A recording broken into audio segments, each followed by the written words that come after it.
Welcome to the 392nd of the COVID calls. This is a daily discussion of the COVID-19 pandemic with a diverse collection of disaster experts. My name is Scott Gabriel Knowles. I'm a historian of disasters at the Korea Advanced Institute of Science and Technology.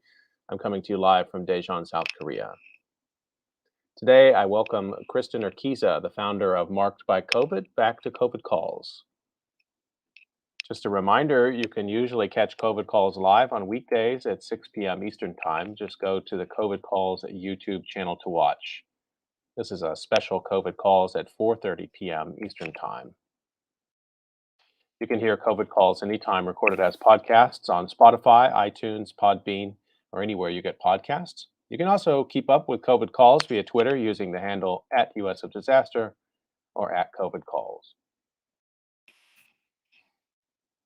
As of today, December 22nd, 2021, there are 5,371,759 deaths from COVID-19 globally. That's according to the Johns Hopkins University Coronavirus Resource Center. I've been reading an obituary or a story of advocacy for those impacted by the pandemic, and I'd like to continue that now. The headline is Elena Thatch's family speaks about COVID-19 death of 17-year-old.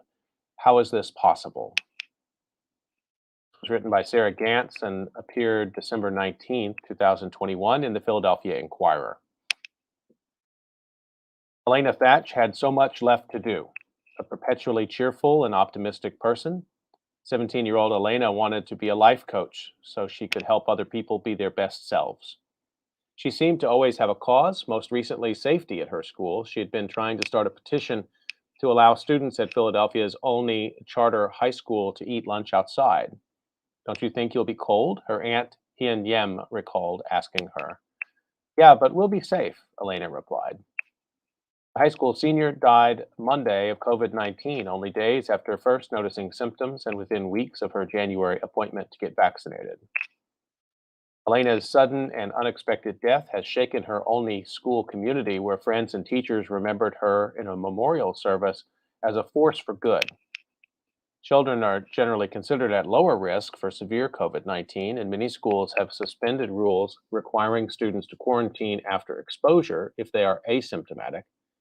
But in an interview with the Inquirer, Yem, speaking on behalf of Elena's family, urged people to get vaccinated and get boosters to stay safe.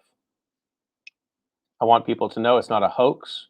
It is very real, said Yem, 36, who lives in Delaware. Get vaccinated. You just don't know how your body is going to respond to the virus. Though Elena's parents were both vaccinated, Elena, her 9-year-old sister, and 5-year-old brother all got sick in early December. At first, the illness seemed mild, but within days, Elena's health had worsened. She was having trouble breathing. Chest was protruding, and the family's pulse oximeter showed a reading of 70% blood oxygen level. Below 90% is considered an emergency. At 11:30 p.m. Sunday night, the family rushed Elena to St. Christopher's Hospital for Children. By 2:30 p.m. the next day, the doctors had done everything they could to help Elena. Her lungs were failing, and so was her heart.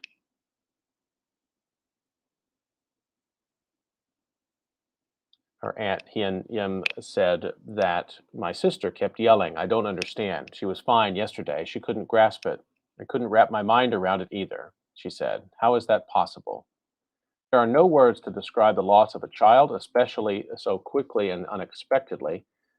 Grief and guilt are a powerful storm that with time, the family will weather. My mom, myself, my sister, we're all thinking we could have done this or that, Ms. Yem said. We're all blaming ourselves.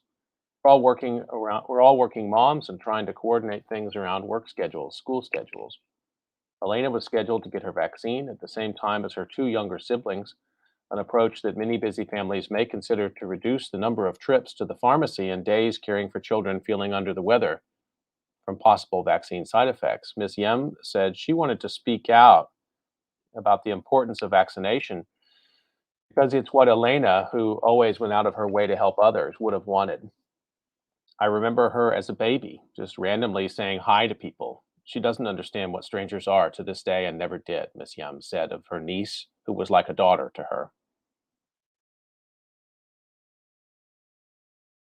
Cantha Thatch, 35, was a high school senior when Elena was born, and the whole family circled around them to help care for the family's first grandchild. We all raised her, Miss Yum said. They're holding each other up again as they say goodbye. Following the family's Buddhist tradition, Elena's parents and Yum's household have set flowers, candles, and a morning meal near a photograph of Elena every day since her death. Buddhist Theravadins believe that the spirit of the dead lingers in a place where they felt safe and happy for several days before realizing they are no longer living and moving on to the afterlife. The offerings and the incense they burn let the spirit know their family is with them as they transition. As Yem said, she and Thatch have both felt a warmth in their homes they believe is Elena. While looking through Elena's belongings, Miss Thatch noticed a smudge on her daughter's bedroom mirror that she's taken as a sign. It was a happy face and the letters ILY for I love you.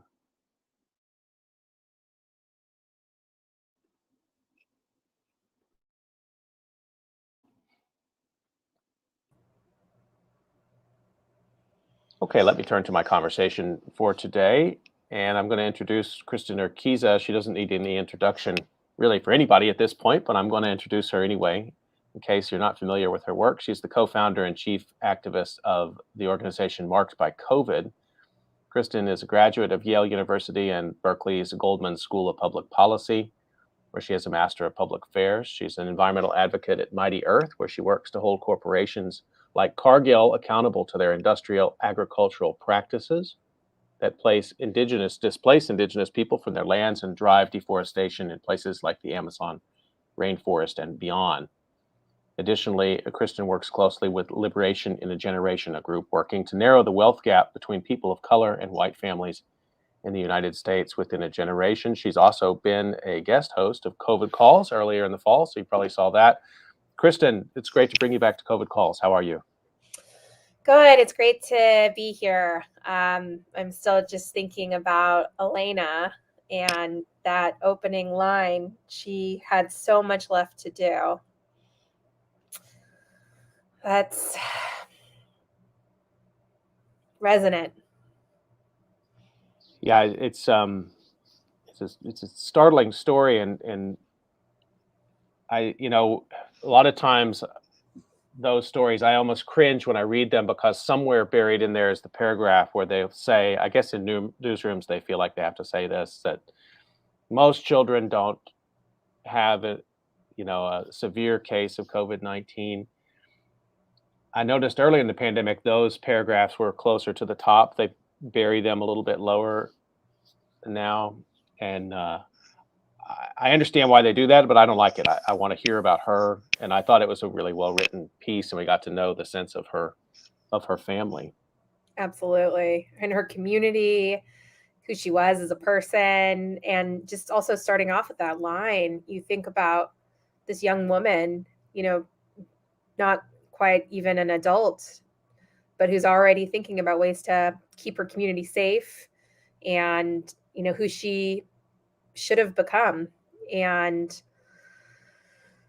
I appreciated you sharing that with all of us because I'm a better person for knowing that she was lost to this, because it helps me continue to find the resolve to prevent this from happening to other families.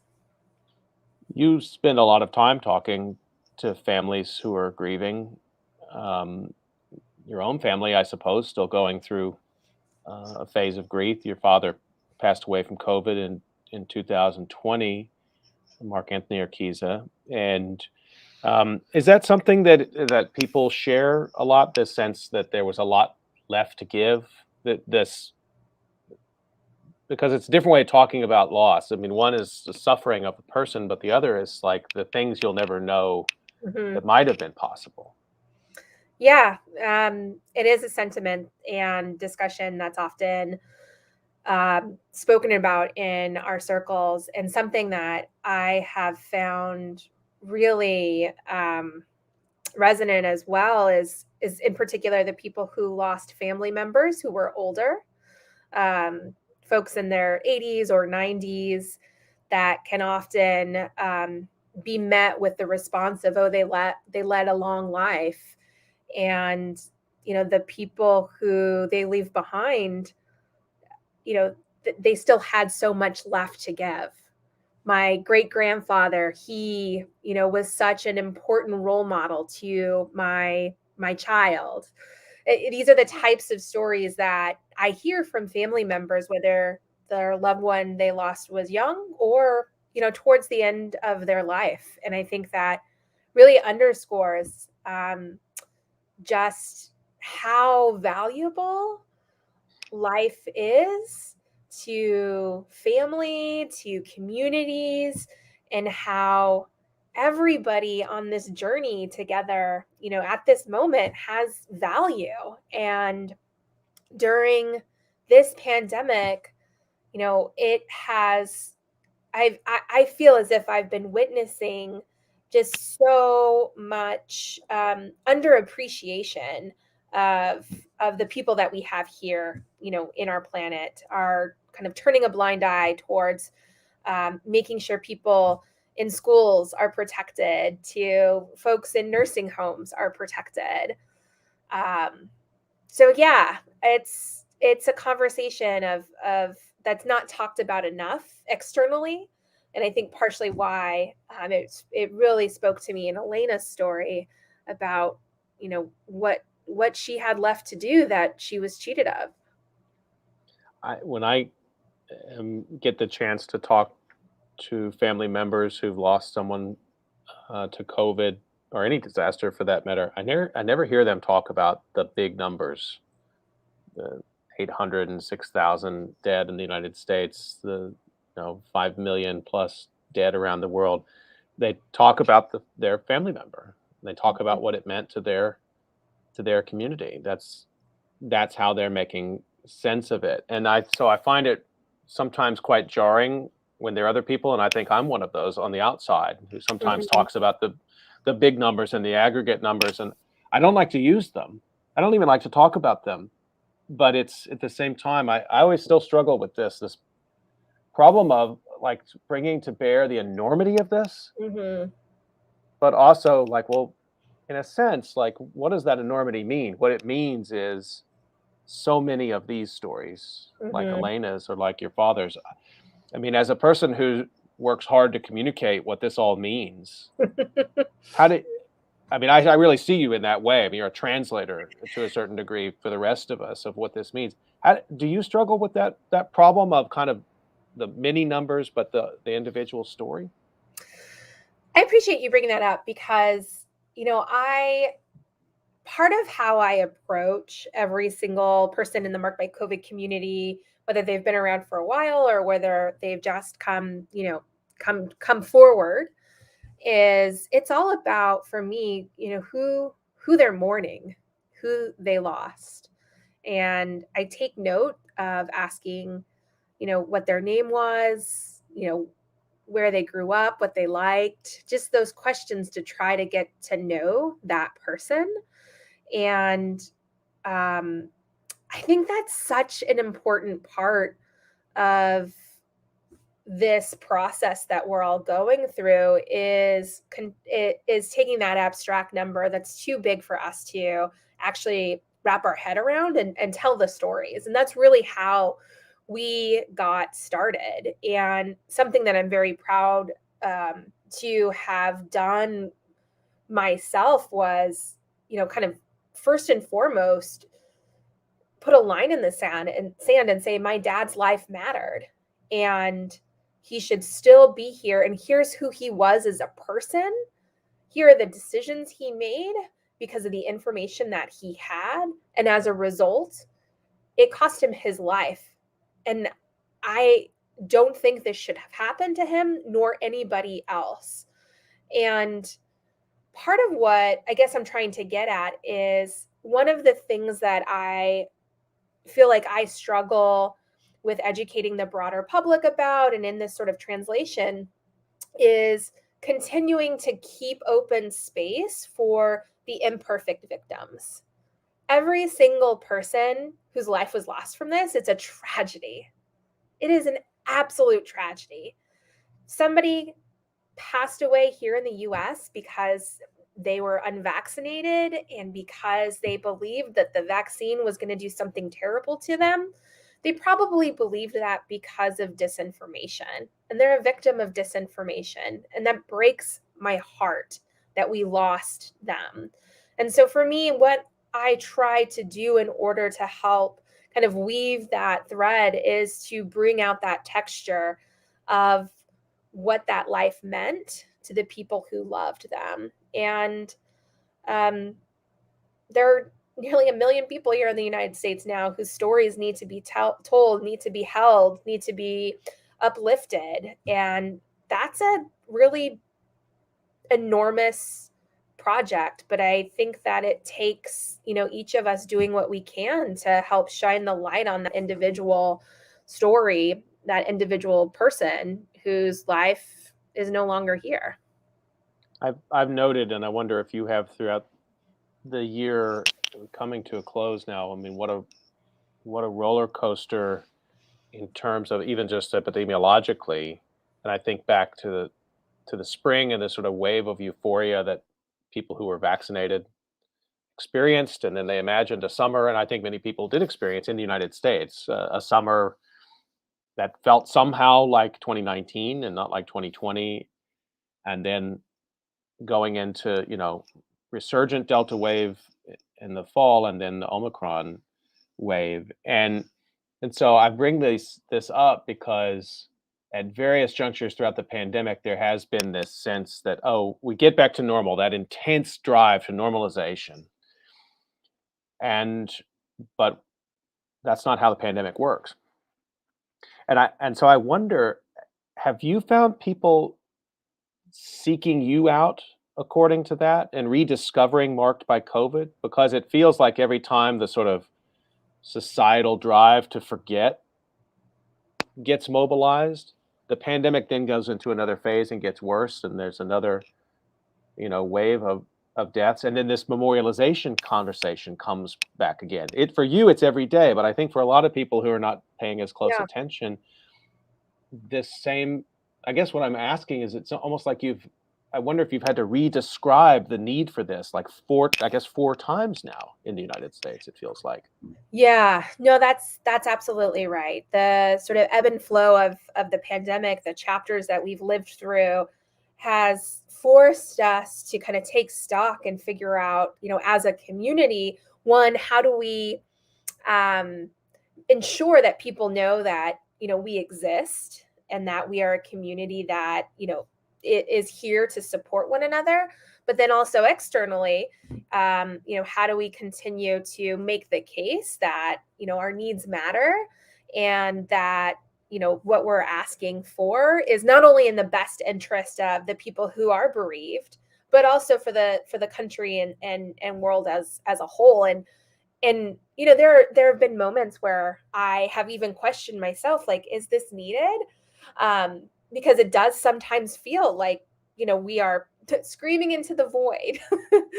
um, but then I connect with families and connect with people that have now become friends of mine who are kind of part of this community, and it kind of re-energizes that drive in me to ensure that our loved ones are remembered. And then also politically speaking, if we want to go there, we have lost so much here in the United States. So many people are grieving. And I was just thinking about this earlier today, and how, I've never, and I don't know when or if, like, we've never had like a celebration of life for my dad. And that's not because he wasn't somebody worthy of celebrating. It's just that it hasn't been safe to do that. And I connected with that, and I felt that deep pit of grief in my stomach about how I was experiencing loss around being able to be in community with his friends from high school and from elementary school, who he was still friends with, even though he was 65, and hear those stories about him, and recognizing that that's something that people across the country are going through. But back to my point on unity is that unity, grief is something that we can unite behind. And I think that we can see our common humanity by really reaching people at and extending that card of empathy to one another as we're able to collectively mourn. And so I think it's not only essential um, to mark this moment, to give people a chance to take stock of what we've lost, but I also think it's an essential building block in repairing the country after and during this really tumultuous events that we've been going through over the course of the last several years. One of the things marked by COVID has been doing is advocating for a National Day of Remembrance. Can you update me on that effort? And Yeah. it looks different as you were just saying. I mean, it looks maybe even different politically now than it did when you first made that ask. So we have made a lot of strides on our National Day of Remembrance. We have a bill in both the House and the Senate with a growing list of co-sponsors. And we are working to get it passed before this upcoming March because we'd like to be able to observe the what we are calling the second observance of our COVID Memorial Day alongside of the federal government and Congress and everyone else. So going into the new year, we're doing a whole series of lobby meetings with our representatives and reaching out to folks who have yet to commit to ask that they put their name on the line for co-sponsorship and work to get it introduced and into committee and passed. And some of our legislative champions, we've been working with them behind the scenes, and it's the word we're getting from them is it's not a question of if but when. And so we're going to bring the urgency for the win because I think that we really need this, especially given the moment that we're in. And we know that over the course of the next several weeks, we're going to see a surge in cases. We already are. Hospitals in the US are at capacity. I was just reading something from a doctor friend that over 60 counties are at 100% capacity or more in the United States. That's going to impact not just people with COVID, but other folks' ability to be able to receive care. So I'm quite worried about this upcoming month. And I think we need to start this new year, not only with a commitment, as the WHO has said, to end the pandemic, but a commitment to really being there for one another who've survived this pandemic and have lost so much. Well, I'm really glad to get that update about the National Day of Remembrance, and thank you for sticking with that because we need that. And I mean, you started celebrating it, marking it very early on in 2020. I mean, there was a week of remembrance, if I'm remembering how you pursued it, and you've stuck with it ever since. And I wish we'd had a National Day of Remembrance in 2020, and I wish we'd had it this fall. And I think about how important those moments would have been, as you said, just to give people something to unite behind. That's one of the problems with this pandemic, to me, is there's so many different things to try to advocate for. I mean, there's long COVID, there's support for bereaved families, there's support for children who's lost a parent, for healthcare workers. It's diffuse. Mm-hmm. And so I think we do need some common touch points, and a Day of Remembrance is a very clearly needed sort of something people can lead up to, do something together in solidarity that day, and then mark and remember afterwards. I appreciate that because that's exactly how we see it, and I've seen it as well. Like, this is an opportunity for us to be together in our grief, to mark this tragedy. And then my hope is for as we proceed through time, that this can be an opportunity for us to not turn our backs on public health crises, slow disasters, like have it be a moment in our calendar to not only remember and honor those that we lost here and there, but to start creating the curriculum that's appropriate for children of all different ages to talk about this pandemic, because there will be intergenerational trauma as a result of what is happening right now. And we haven't done a really great job of being able to address that across the board for every other tragedy that's happened. And I'm really committed to making sure that future generations get the unvarnished truth, and that we pass on our unvarnished wisdom to them, so that they have a better chance at what happens to come up down the road for them. I still struggle with the denialists, and you mentioned, people who are victims of misinformation, and I think that's a really appropriate way to put that.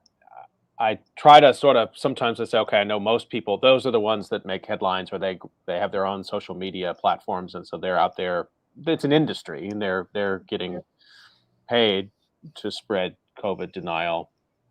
And that's another reason I think that a National Day of Remembrance and similar efforts are needed to just kind of once again normalize. I can't believe I'm going to say this, but normalize that it's okay to say sorry for your loss and not be worried that somebody's going to attack you because they're wrapped up in some conspiracy mind. I still don't want to believe that that's most of America, or even a substantial part of people who call themselves Republicans. I don't really know if we have a good handle on how many people believe that. But I guess my point is, I think we need it for that too, as a way to break this sociopathic denialism that's out there.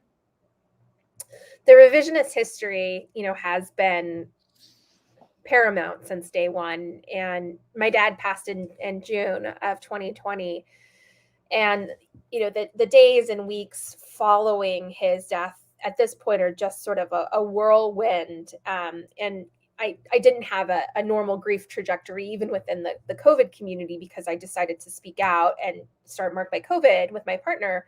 But the one thing I do remember so crystal clear in my mind, thinking back even now to like July and August, was reading headlines, reading newspapers, and thinking they're already trying to rewrite history, and I'm not going to let that happen. And I kept thinking back to being taught as a child about like Christopher Columbus Day, and having it be this like wonderful um, you know wonderful sort of treatment of the discovery of America, with completely erasing the genocide of Native Americans and the ongoing struggle for indigenous rights.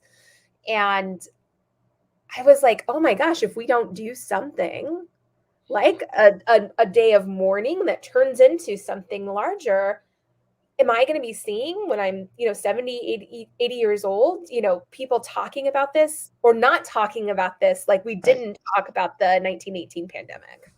Right. No, I think that's a great point. And as historians, it's something interesting happening. You may have noted it in the academic world, and historians, but not only historians, who are trained. We're trained to sort of, current events happen. We read the daily newspaper, but we're supposed to be immersed in things that are in the past. But there's a lot of action and activism among historians too, because of COVID, because of Black Lives Matter, because of the insanity of the Trump presidency and his attempt to put his own actions in the memory hole.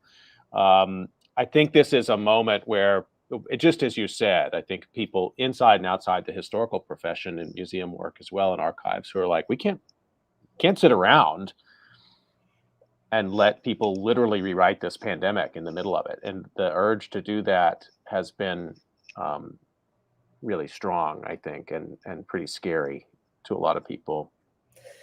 Right. Upsetting the status quo is scary. And, I'm not, an academic in history. I'm very appreciate history, and I got that appreciation from my dad.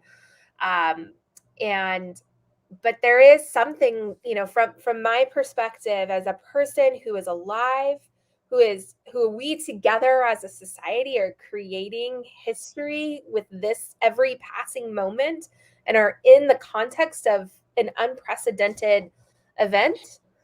It feels like there is a opportunity to not necessarily completely, rewrite how history is studied and captured, but what does living history actually mean? And I think it's really important, in particular in these times of crisis, where part of, from what I have been able to learn from my lived experiences is, what ends up, like, history, what ends up being called real, like, it can change at any given moment. And Yeah.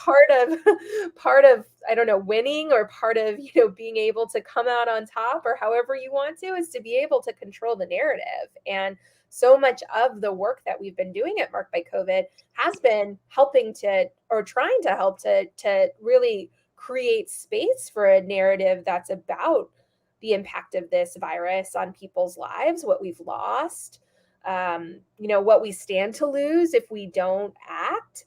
And that sort of shifting of narrative work does then end up helping to create space for different choices and different activism and different avenues of people to come up. So it's totally, out of my realm of academic knowledge, but I will be an activist for for the historians out there who are expanding the way history is written.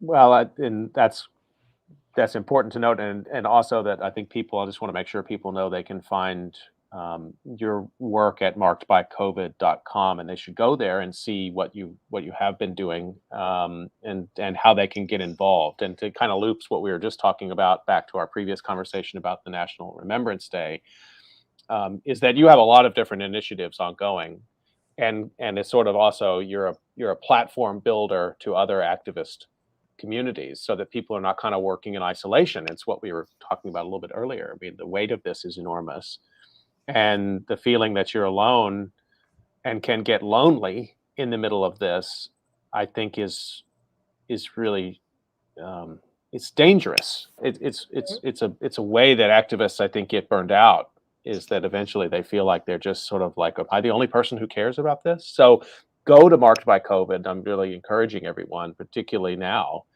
with the Omicron variant here, and find out how you can pitch in. And I want to ask you that, Kristen, if people want to support the effort for the Remembrance Day, how can they help? It's a great question. We're asking everyone to, if you're able, to call or email your representative expressing your support for COVID Remembrance Day. On the House side, it's HR 174. The Senate side, it's Senate 334. So those are the two bill numbers. But you could also just as simply call and say, listen, I think it's really important that we mark this pandemic, and I am in full support of a Memorial Day for COVID victims and survivors, and that makes a huge difference. We're working to get folks from every single district to reach out, whether or not you've been severely impacted by COVID. And then our activists are following up in the new year with all of these offices to host individual conversations with groups of folks who are in support. So if you want to take a sort of the next step, it would be reaching back out to us, and we could put you in a small group meeting with an elected official to support the COVID Memorial Day work.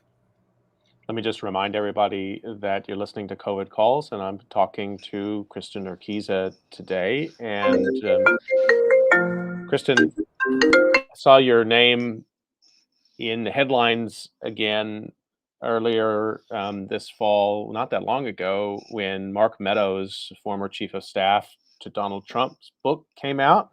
Yes. And we found out that Trump, I sometimes this news breaks and I'm like, I already thought that was true. Like that sort of like intuitively, So of course sad, it but was, yes. it was terrible, right? But of course, I mean, the setup was that Trump had told people he'd been tested on the day of the debate, of one of the debates, October debate, and that he not only, yeah, he'd been tested, but he had COVID and went into that space. And you were there in the front row. Oh my gosh. So this was the Cincinnati debate. I had been invited a couple of days earlier by the Biden campaign team to be a guest of President or then Vice President Biden.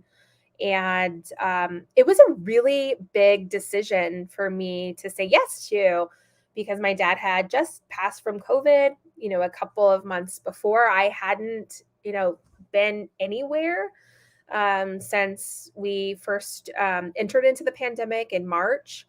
And the idea of riding on an airplane and knowing that, the sort of circumstances around there would be a lot of people, it was just a lot to kind of take on. But I was reassured that every single person in the debate hall would be masked and would also have tested negative that day and would only be allowed in with a negative test, in addition to obviously the security checks and sort of all of that standard thing.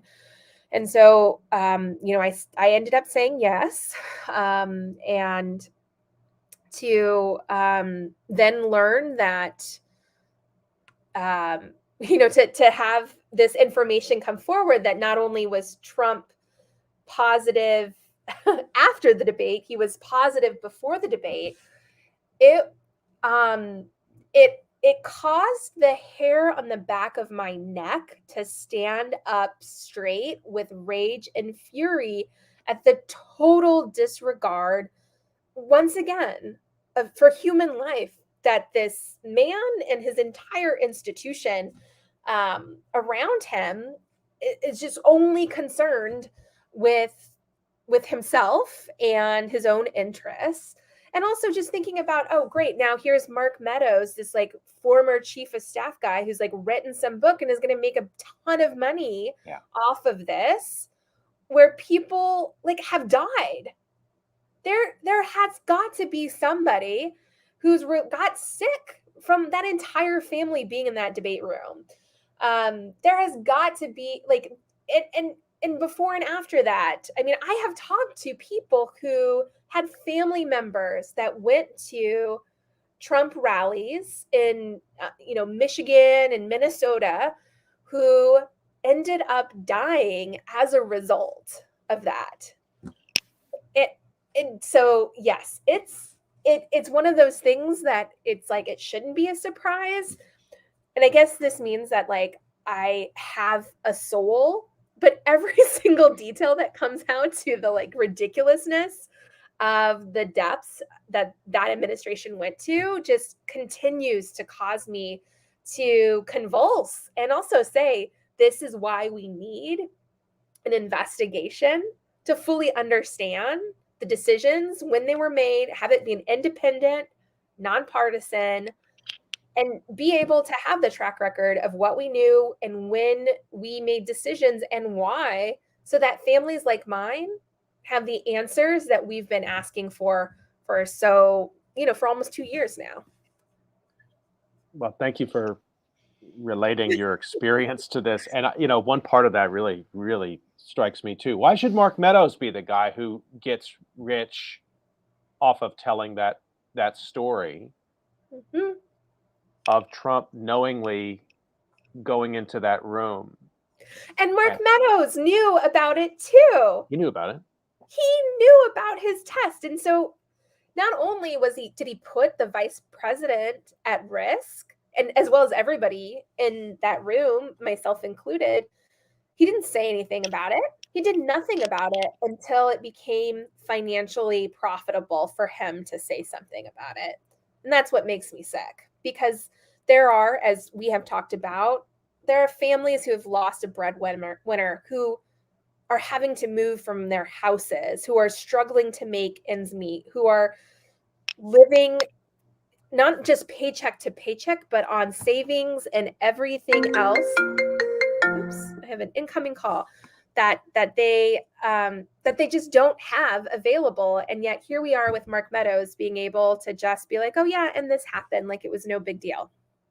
So you use the term COVID justice, and you've talked about the need for a commission and a real investigation to go through and create this timeline and to understand how government decisions were made. And part of that is, as I see it, is forensic. Part of getting justice, part of understanding this disaster is literally to just make sense of what happened. But part of it too is, to my mind, I haven't given up on the idea that there's people here who are to blame.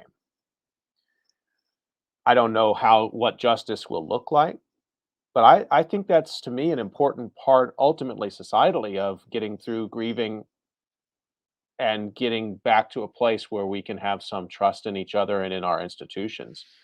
To me, if this whole thing, let's go back to that weird moment with Trump we were just talking about. If that whole thing just blows over and passes, and it's okay for a president to act that way. So in the abstract, he acted like that every day, making decisions that killed people because of his inaction. But there's a moment where, because of his action, he put people at harm. I just think we need to push that. Absolutely. There has to be accountability. I don't know exactly what it looks like. I don't know exactly what the process is, but what I do know is the first step is a commission to be able to get the record straight and then be able to take that and pursue justice in a variety of different ways. And not only for, then President Trump and associates and the ecosystem that enabled those individuals, which is not including, Fox News and other sort of nefarious media players, but it's also about making sure that there is no precedent setting. This is supposed to be a democracy. We are supposed to be able to have representative democracy. We have a Bill of Rights. We have the Constitution. We have these foundational documents that are not only important for us here in the US, but the American democratic experiment is really what we've been pushing globally in order to ensure these ideas of justice and equity and freedom and liberty and the pursuit of happiness, these ideals of just what it is to be able to be alive and to live a life that is free.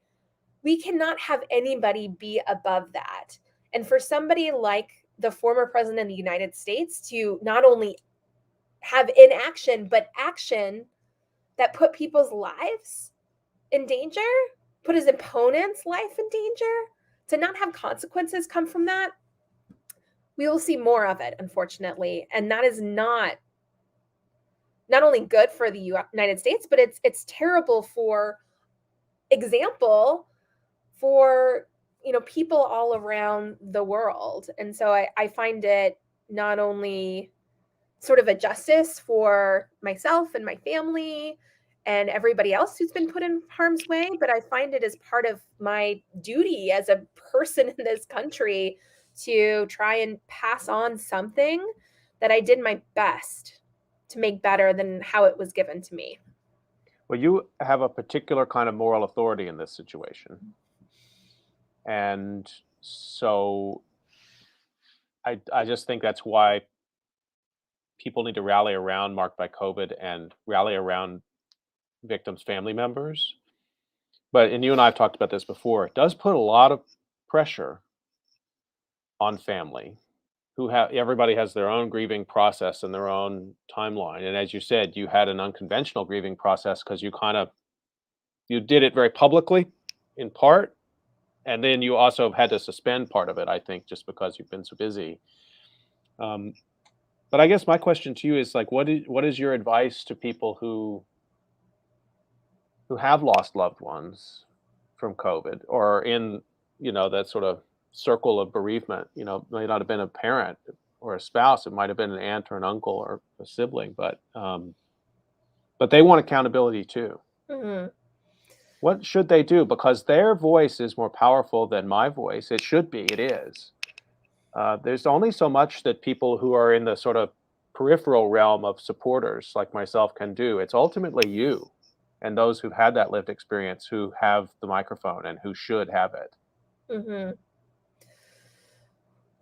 Well, my advice is fairly simple in that if you feel that this should not have happened, that this was preventable in some way, if you sense in yourself this sort of fire of injustice, even if you've never felt this way before, even if you've only been sympathetic to other injustices, you'll know it. And you'll see it in the people that you love who are still with you. And that for me was so crucial. Was actually sharing with people in my direct family. This shouldn't have happened.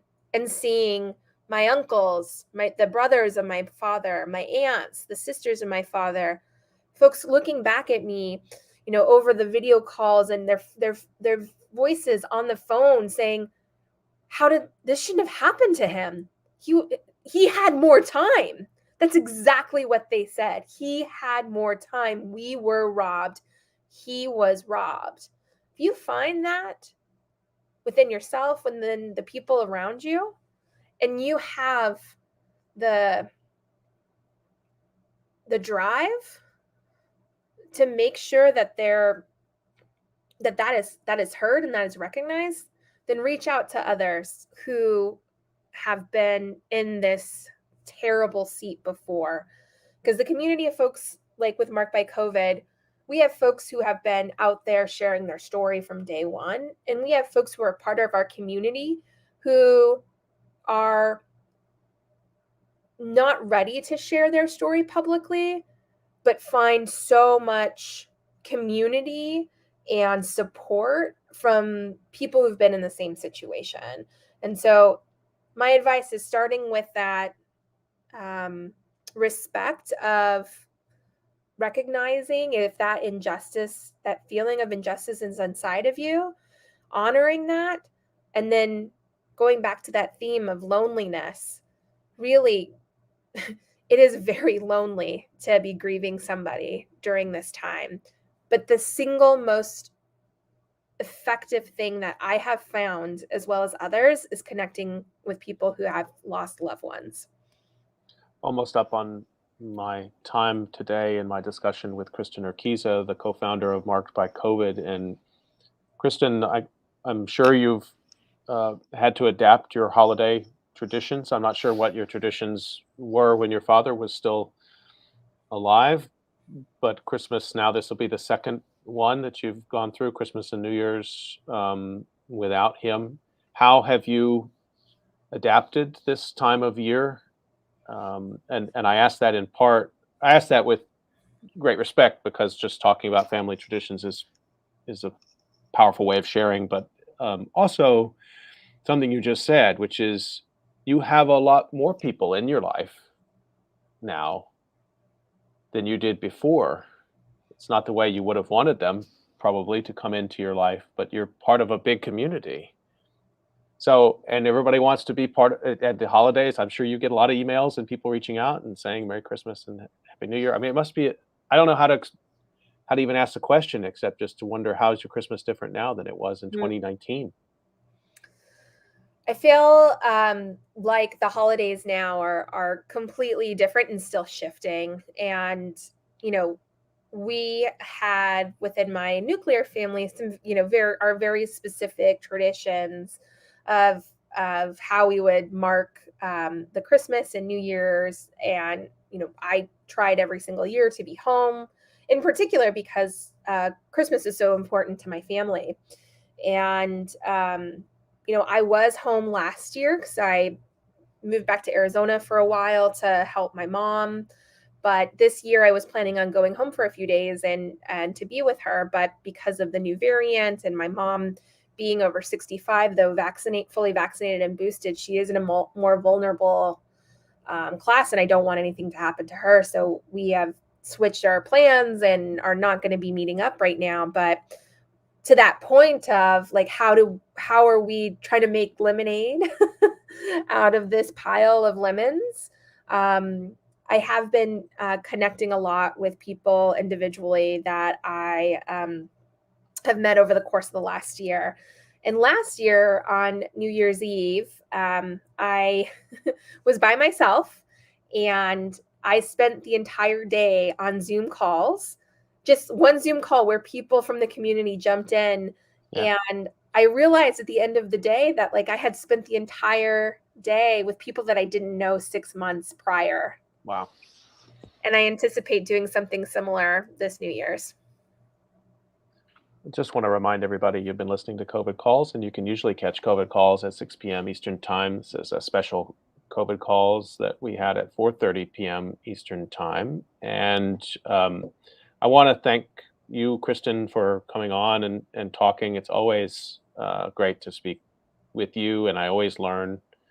And I always kind of, this is very selfish, but I kind of get a recharge too Oh, I when love I talk that. to you, because I'm like, if Kristen's doing this, like, I think I'll be fine, you know? And I also wanted to thank you because you hosted several episodes of COVID Calls earlier in the year, and I'm going to put back up those links so people can find them. Among your many talents, you're a great host, and these were good, really good conversations. So thanks again for doing that. I don't really know how you made time to do it, but I'm glad you did. It was really nice. I appreciate it. I had a wonderful time. And as we were talking about backstage, maybe there will be more podcasting in my future. We'll see. You owe it to us. No, you don't owe us anything. You've done plenty. But if you want to do it, we would love to hear those conversations. But let's see what happens in the new year. And just to remind everybody, you should go to markedbycovid.com, and you should also find a way, as we were suggesting, call your senator's office, call your House of your representative. It's easy to make those calls. I promise you, they're not going to put you right on the line with the senator. You're going to talk to a well-meaning staffer who wants to hear from you, or you can send an email and let them know that you're interested in a Memorial Day for COVID victims. And please do that. If you can do it this week, it would be a great thing to help that effort. Kristen, be well through the holidays. It's good to see you. You too. Thanks so much for having me back. Stay healthy, everyone. We'll see you next time on COVID Calls.